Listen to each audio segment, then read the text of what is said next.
So, wow. Baja just delivers. You never know what's going to happen next.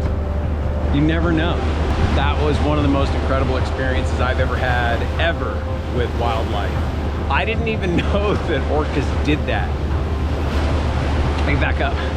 Finishing up dinner, Chewy looks out the window and says, hey, there's a whale. It just splashed. And I went, oh yeah, splash. You know, there's finbacks in here, and there's late in the season of the humpbacks, and certainly sperm whales in here. And he said, no, it was an orca. I don't have long shot. I've been coming down here for a long time. I know that there are orcas in here, but never seen one. And went piling outside and stood around for a look for a minute, and sure enough, that big sickle fin coming up, and yep.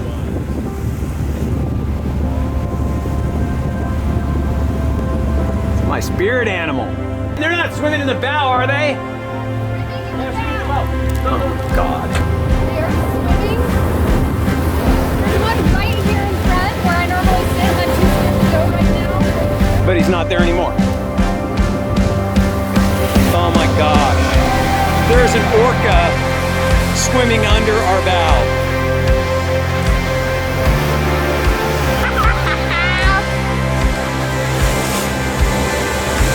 Check you out, buddy!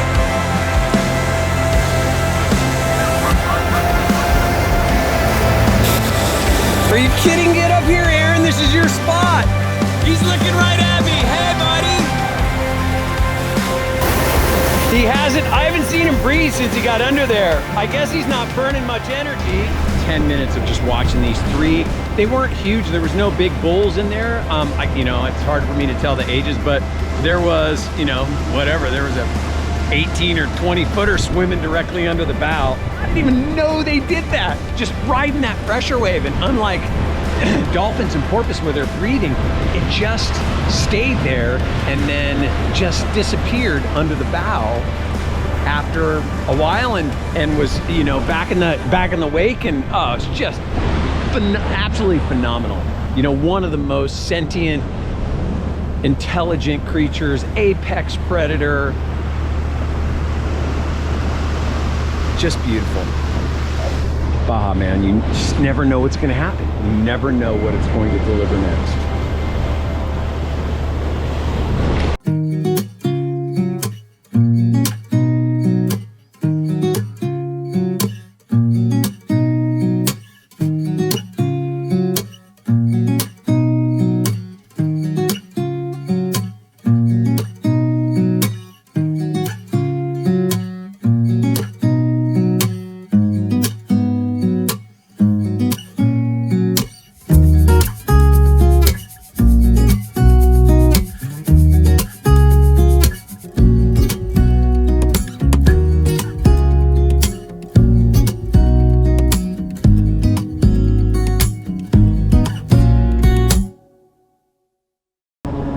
So we're on the ground in Puerto Vallarta for a multi-week adventure. This is going to be a good one. Super stoked. Couldn't sleep last night. Grab some luggage, go hit the local marine store, and head down to Dragon. Let's go. We are in Puerto Vallarta. Could not be more excited. We are off on a bucket list trip of mine. The Sea of Cortez has, you know, long been, you know, my favorite place in the world. And the Midriff Island area in particular has always been my jam. We've been doing trips there in a previous center console that I had, a 20-foot center console, and then the 28-foot Grady White, the Irish jig that we had before Dragon. And it's just an incredible part of the world. Aaron has never seen it. Aaron's never been to the Midriff. It's a super hardy, gnarly trip when you do it, trucks and trailer boats and whatnot. I've been telling her that I was going to take her to see this part of the world for literally 17 years, and we're finally getting to do it on Dragon. Headed back to the boat, going to take on fuel, get a good night's sleep, and then we are off.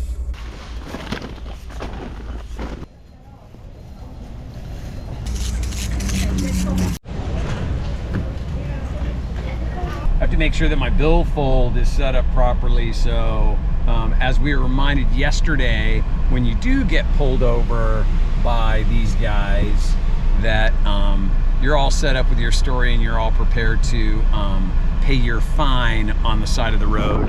It's been a while since Aaron and I were reminded of that. I was not driving.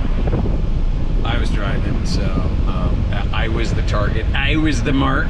But Aaron cut the deal. We might have overpaid for that traffic stop. But we got back to the boat. Just a little bit, but we got back to the boat in time. We got practically threw a driver's license back at me when Aaron handed him a $100 bill because he claimed that it was going to be $120 for the ticket that they were going to have to take my license and blah blah blah and go down to headquarters. And I got to be honest with you, I used to get really resentful and get really petty about it and like downright really shitty about it. And what I've realized over the years, and thanks to a couple of people that have done a lot of business down here, and it's just their way. That cop might make $6 an hour for what he's doing. So what I've been reminded of and what I've been instructed and taught, this is just a way of life. The cop that pulled us over was very courteous. He kind of had his shtick down. That guy makes $6 an hour, maybe. That he's going to support his family on. And I can't imagine with all the cartel activity and everything that goes on down here, that it isn't a very dangerous job. So, like a lot of things, I've just found a way to try and, embrace the culture of whatever nation happens to be hosting me, because it's not my right to be here.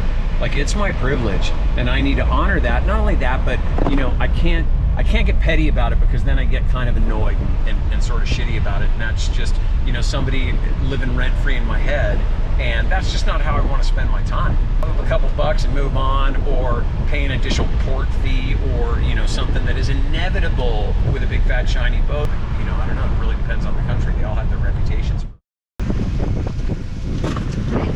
Hola.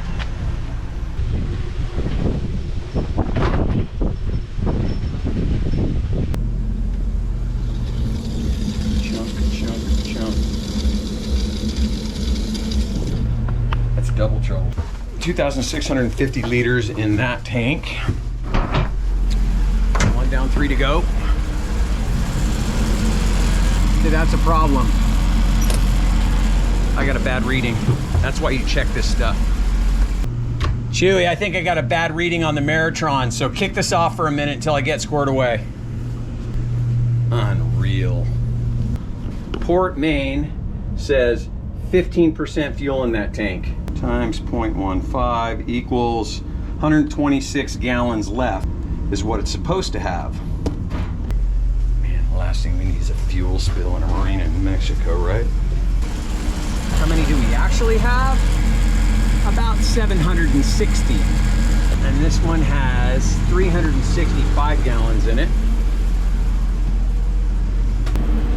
All right, starboard main. Pretty close. I call that 800.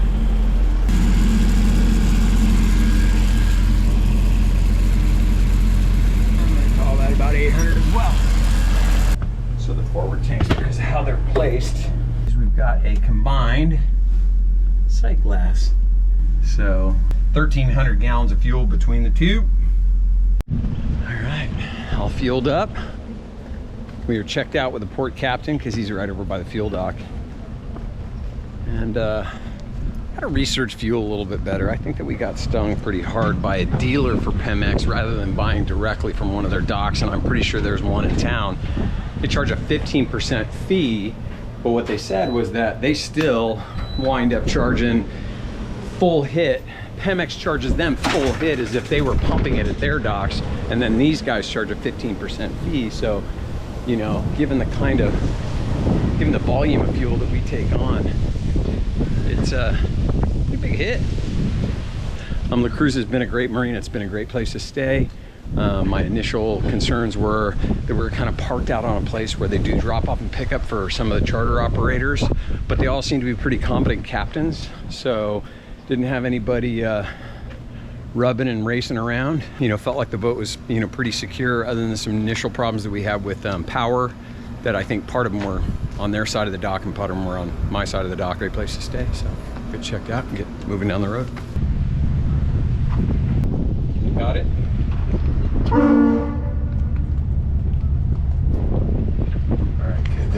running out.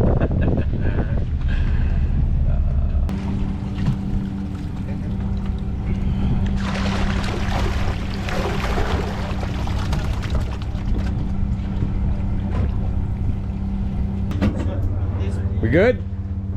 Bueno? Okay. Cedar plug. Piece of wood, a hook, piece of lead. Everything eats it. Everything eats the lumber.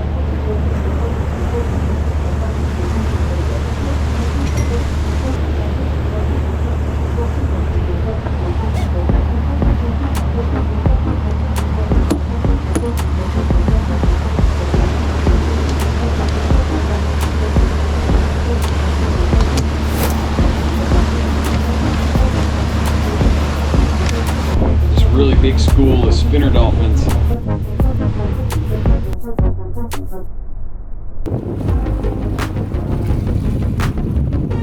They're scouts to keep an eye on us. Spinner dolphins in here. And then birds working it right on that outside edge right there. That all looks really, really good. Look at all the tiny ones, Aaron. Right, like, they've got them all in the center.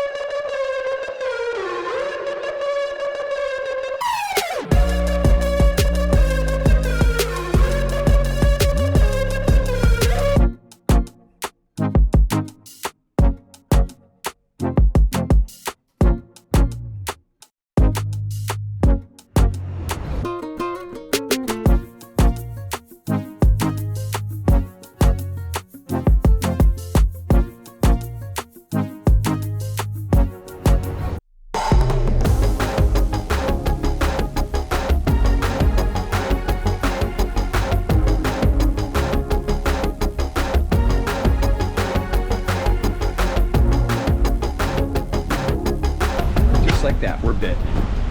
Get on him, Chewy, this one's yours.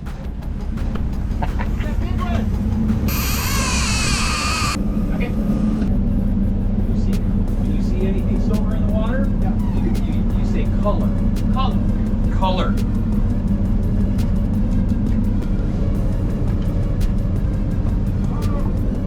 Okay. Yep. Bump it forward, just one click. Coming back. There we go. Be safe. Woo! Thank you for this.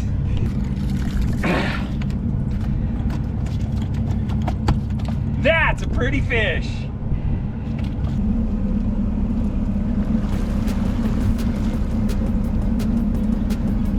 Get it. Sit. Wow, that is a big fish. Decent fish. Nice. This is kind of the hard part because I still struggle with it, although I do it. Sustainable harvest. We caught enough fish that we're going to be able to donate some to Beto when we see him and have plenty for our trip. We don't need to catch another tuna. So, I'm going to change up the spread, and the idea is that we stop fishing for tuna. We drive away from the fish because we don't have, you know, on long trips like this, like if we were back home, we'd think of all the, you know, all the people that we know and love, and, you know, we share the harvest with them. But out here, unless they're gonna get it fresh and beautiful, and like we can do with grouper fillets or wahoo or something, we'll catch a few extras of those because they freeze really well. But tuna is not my favorite frozen fish, so we don't freeze a lot of that. We try and give it away fresh or consume it ourselves. So we're doing good. So we're gonna roll them up, we're gonna keep moving, and we're gonna look for something else. Marlin, wahoo, dorado. It's like he's just Look out your door. You never know what you're gonna see.